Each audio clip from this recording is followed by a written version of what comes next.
कलिंग सम्राट को आज मथुरा नगरी विकास योजना पाई कौन करिसंती एला प्रथम प्रश्न है महाराजांकर। द्वितीय प्रश्न है महिला सशक्तिकरण पाई कौन पदक्षेप नहीं।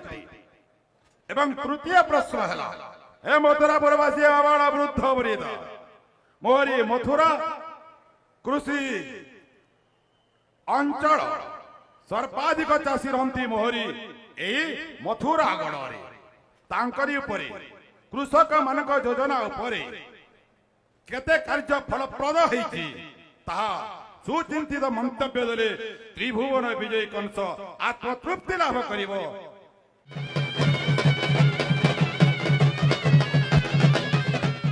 महाराजा आपणकर आदेश क्रमे गत वर्ष दि जाइथिबा जो प्रतिश्रुति गुड़िक मु महाराज पूरण करिछि। आ ये धनुजात्रा उत्सवर जो आमर राजमहल रही ये प्रतिवर्ष अस्थायी भाव में करा जाउछि। एणु आपण को बहुत असुविधा होउछि आ ताहा स्थायी भाव में राजमहल निर्माण करबा पई आपण मते आदेश देइथिले। महाराज आपणकर उपस्थिति रे ये धनुजात्रार स्थायी राजमहल आज तार शिलान्यास होइछि। महाप्रभु ये मथुरा नगरी जो जमुना नदी जीरा नदी ये जीरा नदी रे एक आनिकट निर्माण करबा पई ताकु मध्य मु अनुमोदन करिछि। एथिरे समुदाय 114 कोटी खर्च हबो। बरगढ़ टाउन रे जो केनाल अच्छी ये बरगढ़ टाउन केनाल उपरे एक बॉक्स कंडुइन एवं केनाल रो सौंदर्यकरण करबा पई ये कथा मध्य आमे ताकु संपूर्ण करबा पई आलोचना हेइथिला। आ ताहा मध्य आज आम सरकार करबा पई निष्पत्ति नेइछंती। सेथिरे 40 कोटी टंका खर्च करिया पई मध्य एथिरे ताहार एस्टिमेट करा हेइछि। ये मथुरा नगरी एवं मथुरा राज्यरी किबड़ी भाव रे अधिक ए अंचल विकास हो पारिबो। ए अंचल लोक मानक उपयुक्त सेवा प्रदान करा जाई पारिबो। सेथिपाई आम सरकार अनेक जुगान्तकारी पदक्षेप नेबा पई स्थिर करिसंती। आउ सेथिपाई मथुरा नगरी रे 1362 कोटी 85 लक्ष टंका विनियोग रे 123टी नुआ प्रकल्पर भित्तिपत्र स्थापन आज करागला महाराज। एवं ताहा सहित मध्य उद्घाटन मध्य अनेक प्रकल्पर करागला। एथिरे कृषि जलसेचन जोगाजोग स्वास्थ्य सेवा परि अनेक जनकल्याणकारी प्रकल्पर आज श्री गणेश एवं शिलान्यास करागला। ये मथुरा नगरी को उपहार देवा पई आहुरी अनेक उपहार नहीं आसी महाराज। जीरा नदी रे सोरेज ट्रीटमेंट प्लांट स्थापन करबा पई एथिरे जेते बेले आपंकर प्रजा मानकर दाबी आसिला ए कथा को मो गुरुत्व देई जीरा नदी रे 132 कोटी 10 लक्ष टंकार एक सोरेज ट्रीटमेंट प्लांट एथिरे स्थापना करबा पई आम सरकार निष्पत्ति नै छंती। ता सहित आपंकर एठी प्रजा माने सेमानंकर जो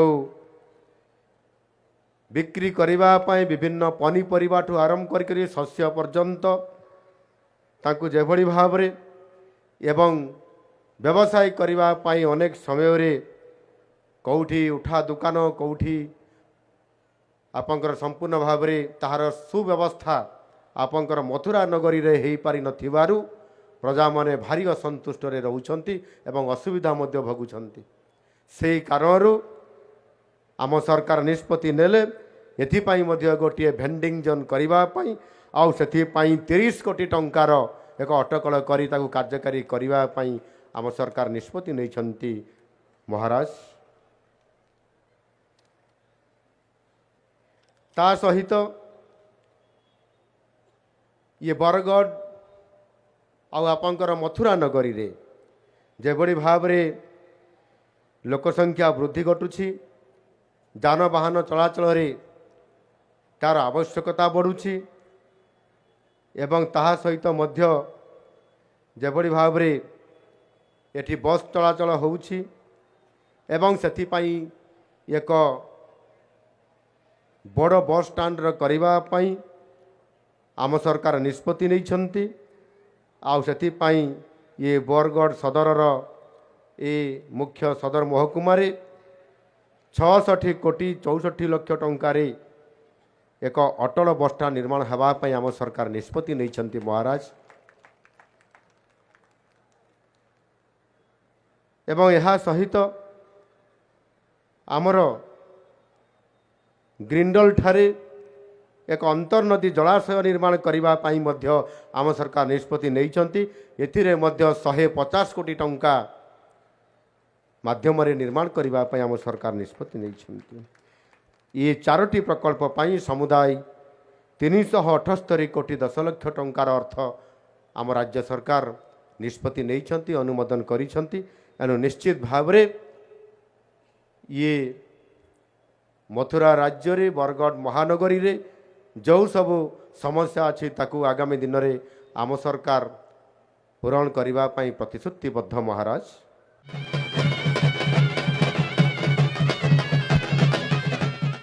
ମହିଳାମାନଙ୍କୁ ସଶକ୍ତକରଣ କରିବା ପାଇଁ ଯାଇ ଏକ ସ୍ୱତନ୍ତ୍ର ଭାବରେ ସୁଭଦ୍ରା ଯୋଜନା ଲାଗୁ କରିବା ପାଇଁ ଆମ ସରକାର ଆସିବା ପୂର୍ବରୁ ଆମ ଦଳ ମ୍ୟାନିଫେଷ୍ଟୋରେ ବା ଘୋଷଣାପତ୍ରରେ ସ୍ୱତନ୍ତ୍ରତା ଦେଇଥିଲେ।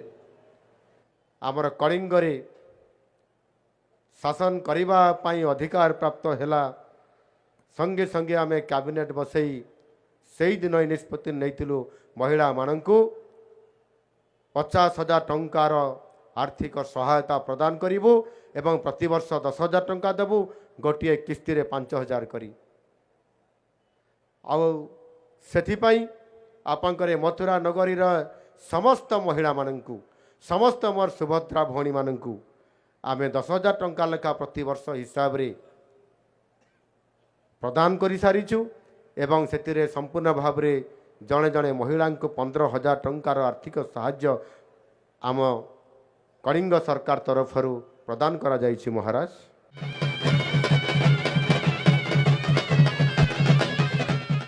ଆପଣଙ୍କର ତୃତୀୟ ପ୍ରଶ୍ନରେ କୃଷକମାନଙ୍କର ସଶକ୍ତିକରଣ କଥା କହିଛନ୍ତି। ଏ ବରଗଡ଼ ହେଉଛି ସମ୍ପୂର୍ଣ୍ଣ ଭାବରେ ସାରା କଳିଙ୍ଗର ଅର୍ଥାତ୍ ଆଜିର ଓଡ଼ିଶାର ଏକ ଭାତହାଣ୍ଡି କହିଲେ ଅତ୍ୟୁକ୍ତି ହେବ ନାହିଁ। ଯଦି ବରଗଡ଼ରେ ଚାଷ କାର୍ଯ୍ୟ ହେବ ନାହିଁ ତାହେଲେ ନିଶ୍ଚିତ ଭାବରେ ସମ୍ପୂର୍ଣ୍ଣ ଭାବରେ କଳିଙ୍ଗ ନଗର, କଳିଙ୍ଗ ରାଜ୍ୟର ସମସ୍ତେ ସଙ୍କଟରେ ପଡ଼ିବେ, ଖାଦ୍ୟ ସଙ୍କଟରେ ପଡ଼ିବେ। ସେଥିପାଇଁ ଆମ ସରକାର ଚାଷୀଙ୍କର ପାଇଁ ମଧ୍ୟ ଅନେକ ଗୁରୁତ୍ୱପୂର୍ଣ୍ଣ ନିଷ୍ପତ୍ତି ନେଇଛନ୍ତି। କୃଷକମାନଙ୍କର ସଶକ୍ତିକରଣ ନାଁରେ ମୁଖ୍ୟମନ୍ତ୍ରୀ କୃଷି ଯୋଜନାରେ କୃଷକମାନଙ୍କୁ ଶସ୍ୟ କିଭଳି ଅଧିକ ଉତ୍ପାଦନ ହେବ ଏବଂ ଯେତେବେଳେ ଚାଷ କାର୍ଯ୍ୟ ଆରମ୍ଭ ହେବ ସେତେବେଳେ ବିହନ ଉତ୍ତମ ମାନର, ଉତ୍ତମ କିସମର ବିହନ ପ୍ରଦାନ କରାଯିବ, ସାର ପ୍ରଦାନ କରାଯିବ ଏବଂ କୀଟନାଶକ ଔଷଧ ମଧ୍ୟ ଚାଷୀମାନଙ୍କ ହାତରେ ଦେବା ପାଇଁ ଭାରତ ସରକାର PM କିଷାନରେ 6,000 ଟଙ୍କା ଗୋଟିଏ କିସ୍ତିରେ 3,000 କରି ବର୍ଷକୁ 6,000 ଟଙ୍କା ପ୍ରଦାନ କରୁଛନ୍ତି। ତା ସହିତ ରାଜ୍ୟ ସରକାର ମଧ୍ୟ CM କିଷାନରେ ବର୍ଷକୁ 2ଟି କିସ୍ତିରେ 2,000 କରି 4,000 ଟଙ୍କା ପ୍ରଦାନ କରୁଛନ୍ତି। ଇଏ ଚାଷ କାର୍ଯ୍ୟ ସମୟରେ ଗୋଟିଏ ବର୍ଷରେ 10,000 ଟଙ୍କା ଅନୁଦାନ ଡବଲ ଇଞ୍ଜିନ୍ ସରକାର ପ୍ରାପ୍ତ କରାଯାଉଛି ମହାରାଜ। ଏବଂ ଯେତେବେଳେ ଚାଷ ହେଲା ପରେ ଯେଉଁ ଶସ୍ୟ ଆମଦାନୀ ହେଉଛି ସେ ସମୟରେ ଯେଉଁ କେନ୍ଦ୍ର ସରକାର ନିର୍ଦ୍ଧାର୍ଯ୍ୟ କରିଛନ୍ତି MSP ଧାନର ସର୍ବନିମ୍ନ ସହାୟକ ମୂଲ୍ୟ ଗତ ଏ ଚଳିତ ବର୍ଷରେ 2300 ଟଙ୍କା କେନ୍ଦ୍ର ସରକାର ରଖିଥିବା ପରିସ୍ଥିତିରେ ଆମ ସରକାର संकल्प नहीं आम दल संकल्प नहीं जितेबाला सरकार आसब से आम क्विंटाल धान को आम 3100 टंकार अर्थात 3100 टंकार पर क्विंटाल हिसाब से सरकार किणवे एवं चाषींकर जो सर्वनिम्न सहायक मूल्य सहित आम बोनस आकार बा इनपुट असिस्टेंट आकार 800 टंका पर क्विंटाल प्राप्त करूँ।